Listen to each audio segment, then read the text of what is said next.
Good afternoon and welcome to Lauderdale Lead. Our speaker this afternoon is Milton. Joe is a strategic leader whose mission is to elevate the performance of those around him. Joe's purpose is to glorify God and empower others. He's blessed to be the husband to Jacqueline and father to Jocelyn. Joe enjoys basketball, golf, and time with family and friends for fun. He has held leadership roles in private and corporate organizations across multiple industries. Joe's area of focus are leadership, theology, and evolving work management and practices. We are grateful that Joe could join us today as he speaks on leading in the new normal. Good afternoon, Lauderdale Lead. It's an honor to be here today talking with you about leading in the new normal. And I know we have a wide variety of business types and leaders in the audience, so I'm going to do my best to keep this at a macro level and then give us some practical application at the end. But before we jump in, I want to do a quick introduction, and the reason is I want you to understand my perspective as we talk about these things. And so first is I have led a sales team where my compensation has been based on performance, and that's going to be important later in the talk, so take note of that. I've also worked in small business as well as large corporation environments. PMP certified project manager, so I've delivered on the IT and business side of projects. An agile certified practitioner, meaning I've worked with different teams on implementing and thinking through agile methodologies and tools. Also worked in multiple strategy departments on resource allocation, budget allocation, and forecasting. And then just some general leadership as well. So outside of sales management, I've also worked with project management teams and business analyst teams as well. And then theology. So the exciting part for me today is we're tying in our biblical applications and our theology into our daily work. And so I do think this is a subject that is going to continue to add business value as we move into the future. Okay, so the agenda for today is I want to ask and answer 3 questions. The first is, what is the new normal? The second is, what type of leadership is needed in this new normal? And then the third is, how do we become that type of leader? All right, so what is the new normal? So we'll start with the digital revolution. And so what we're seeing is a leadership shift from the command and control hierarchy to more of a network and empowering.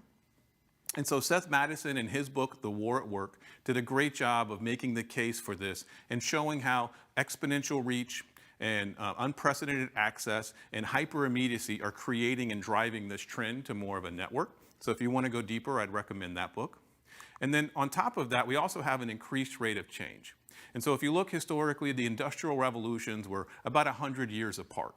And so depending on who you believe right now, we're potentially moving out of the digital revolution, and some are even predicting the next. And so what you're seeing is with AI and machine learning, that the rate of change is going to continue to increase. And then next is our workforce and customer expectations. So not only are our customers and employees expecting a seamless and frictionless process, now they're really caring about purpose and how we're doing things. And so I'm not here today as an agent for AutoNation, but I'm very proud of the $25 million that's been donated for the cure of cancer. And so customers now also care about where are you sourcing your materials, right? What are you doing to help the environment? What are you doing to help the community? And so I think these things are going to continue to drive and potentially impact our revenue as well as our recruiting as we move into the future. And so to wrap all of that up, I think this new normal is going to require innovation. So if we're going to have this increased rate of change and increased expectations, we're going to need innovations to win. And to do that, we're going to need collaboration and trust. Okay, so now we've talked a little bit about what the new normal is, so let's talk about what type of leader I believe we're going to need in this new normal. So I think it's going to be less IQ and more EQ. And so EQ being emotional intelligence, things like knowing our emotions, regulating our emotions, building relationships and working with others. Less command and control, and much more of the network or empowering those around us. So we want to equip, we want to encourage, and we want to empower the team. Less knowing and more learning. And so I think that as we move into innovation, we're going to want to do more experimenting, have more curiosity, and more trying to learn and prove ourselves and our hypothesis wrong than proving it right. And also less about short-term outcomes and more about being purpose-driven.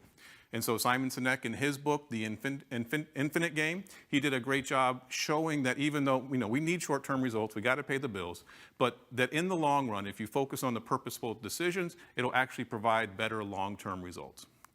All right, so the summary of all this together, what I believe we're going to be shifting to as our leadership is much more of building the culture and the structure and the relationships to help empower the team around us.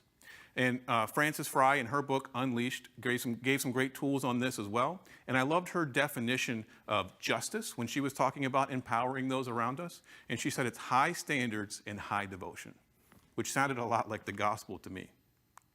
Okay, so let's talk a little bit about what this emerging leadership traits I think are going to be valuable in the future. We talked about equipping. And so for me, that means we want to be purpose-driven regardless of the circumstances.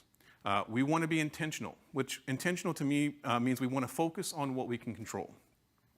We want to be responsible, which we want to add value without excuses. We want to be resilient, and we want to be consistent. And so to be resilient means we want to be able to get knocked down and get back up. And then we also want to empower those around us. And to empower them, I believe we've got to be able to be self-aware. And so this means understanding how our own emotions, but also how we impact those around us. We want to be authentic and be able to drop the facade if we're going to truly empower them. We want to be humble. We want to respect and serve those around us.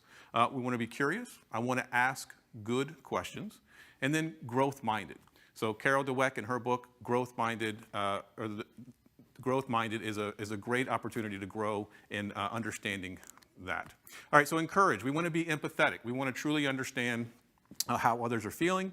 We want to be we want to collaborate. So I want to co-partner, co-labor, and work with each other. Caring, and so caring to me just means we're actually taking an interest in those around us and their lives. And then enthusiastic. So we want to speak life, and we want to bring our best at all times. And then I want to be grateful. And so grateful to me means we want to be content, but not comfortable. And we'll talk a little bit about that more later. Okay, so we've said what's the new normal. We've talked about what type of leader I believe is going to be needed in that. Now let's talk a little bit more about how do you become that type of leader. So before we talk about the actual framework and how we want to try to do that, I want to share 5 personal barriers for me that I've seen that will hinder my ability to actually empower those around me. So it's control, approval, validation, image, and comfort. And this isn't an exhaustive list, and you may not have all of these, and you may have some that aren't on here, but I want to share some of the things that have impacted my ability to lead, and I'm trying to tear down with this framework. Okay, so the first is control. So we want to control people, circumstances, outcomes. What I believe we should be trying to influence instead of control is we want to influence culture and relationships, processes, and tools. And so Joshua Medcalf, in his book, Burn Your Goals and Transformational Leadership, I thought did a great job of really summing this up and saying who you want to become. That's much more important than what you're doing and what you're trying to control. And so loved the books, and then I truly experienced them last year. So last year, long story short, I ended up having a surgery to remove a tumor in my adrenal gland. And so when I went to the doctor initially, it was a routine checkup. After multiple CT scans, MRIs, the doctor came in and said, we do believe it's cancer, and we think it may have spread from elsewhere. So those next 2 weeks were some of the hardest of my life. Walking out of the doctor's office, kissing Jacqueline goodbye, driving to work, I had tears in my eyes. I was angry, I was frustrated, I was scared as I was driving and actually having a debate with God and asking God, are you good in these circumstances? In those 2 weeks, what began to erode was my desire and need for control as he began to show me I was never really in control. Could I make myself breathe? Could I make my heart beat? And the sweetness that came out of that, of being able to appreciate the time I do have, the relationships I do have, spending time with family, caring less about what people think, caring more about serving them, was a freeing moment. So the good news is the tumor was removed successfully, it was benign, but I think God also removed a little bit of my desire for control. Next is approval. So I'm not sure if you're like me, but sometimes I care too much what people think. And so I've been guilty of fishing for likes, if you will, or saying things I know are going to get praise. And so what I've learned is it's going to be hard to truly live your values if you're seeking or needing approval. Next is validation. So when I was going in for surgery, I certainly was not worrying about what type of car I had, how much money was in the bank, what neighborhood I lived in, or what my title was at work. And it gets even worse than these. These are the kind of easy ones to say that are meaningless. I also care too much about Miami Dolphins. They can literally determine how I feel on a Sunday if I allow it. Or my golf score that nobody else cares about but me can determine how I feel about my day or my week. So I'm learning to continually try to let those go and be secure in the things we're going to talk about a little bit later. Next is image. And so I recently just posted about my anxiety and my panic attacks, and I really wrestled with, should I share this? And the reality is it still could hurt me in the future. But the encouragement I've received and also the gratefulness for those that say we're just glad to know we're not alone, I know we're on the right path. And I don't believe we can build the authentic and trusting relationships we're going to need in the future if we don't drop the facade and if we don't truly get to know each other and share our weaknesses and share our burdens. Okay, last but not least is comfort, right? So comfort to me is, once again, I want to be content. So I want to be grateful for what I have. I want to be grateful for where I am. And if this is, where it is, that's okay. But I want to be free enough to continue to grow and to learn as well and get outside of my comfort zone. And we know that you can't grow when you're comfortable. Okay, so let's talk now a little bit about this renewing heart and mind framework. This is just a framework that I've been working on for myself personally that I hope will add value to others as well. And it has 5 different components. And the first component is identity. And so identity, really what you're trying to get here is who you are, apart from your performance.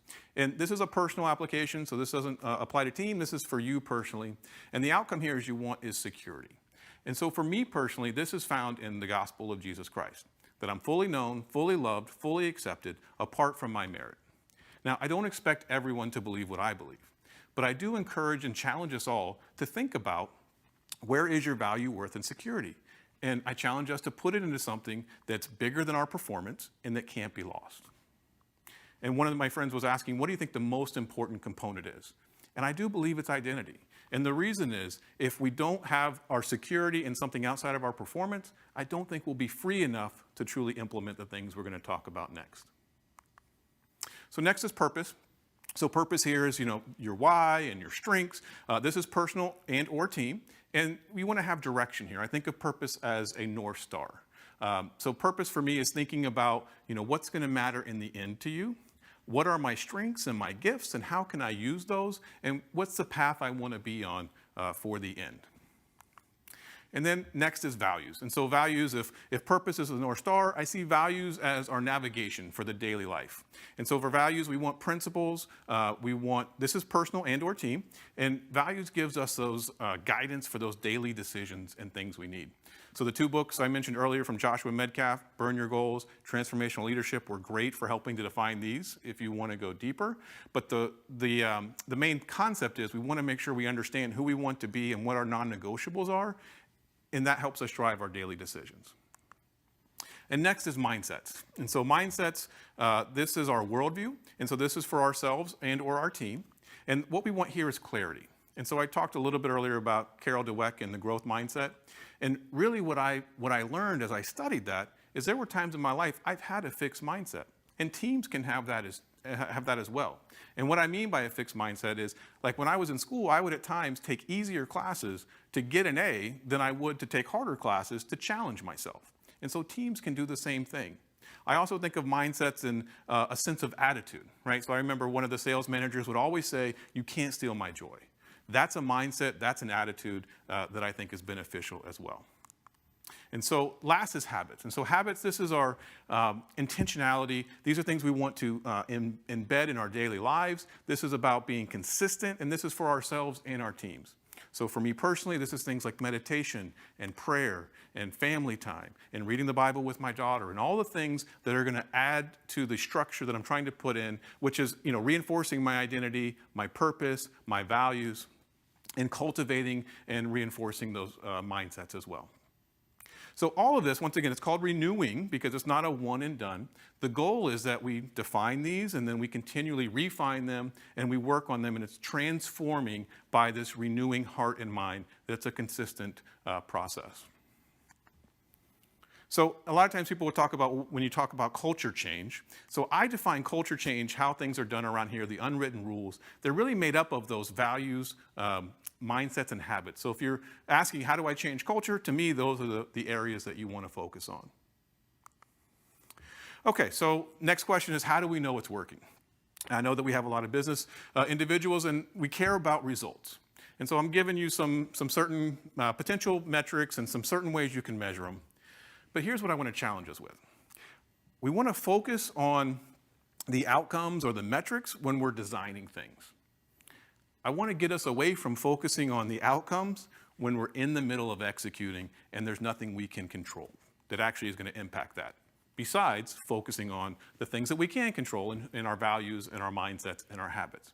So to give you an example, so as I said, I was in sales management and it was compensation for performance. So should I, as a sales manager, think about how we would actually exceed our sales target? Absolutely. You should plan for those things. But if I'm going in to talk to a customer, is worrying about the outcome going to impact my performance? I would say yes, and I would actually say that it's going to hurt your performance if you're thinking about that, rather than focusing on the things that you can control. Another silly example was my golf game. If I have a goal of a score I want, if I'm constantly thinking about that score, is that going to help or hinder me? I believe it's going to hinder. What I should be thinking about is my breathing and the focusing on the current shot and focusing on one step at a time, which I do believe in the end gives us the better long-term results. Okay, so as we said, renewing is a journey. And so my question is, what is your next step? So here's a practical application that you can do today. You can start by taking a self-assessment, looking at the components here, and ranking them 1 to 5. So 1 being that, I feel that we have it fully defined. I feel that I have it fully defined. I have it fully worked out. And 5 being, I really haven't put this on paper, or we really haven't talked about it as a team. And so do that for yourself. You can also do that for your team, and have a survey to your team to get the information back. Then what I would do is compile the information and figure out, okay, which one do I want? Just pick one.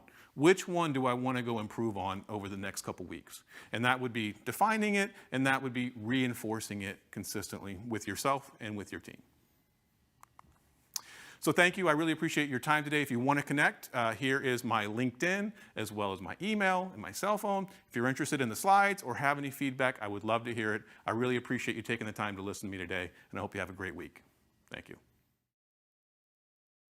Thank you for tuning in today, and a big thanks to Joe for sharing his insights.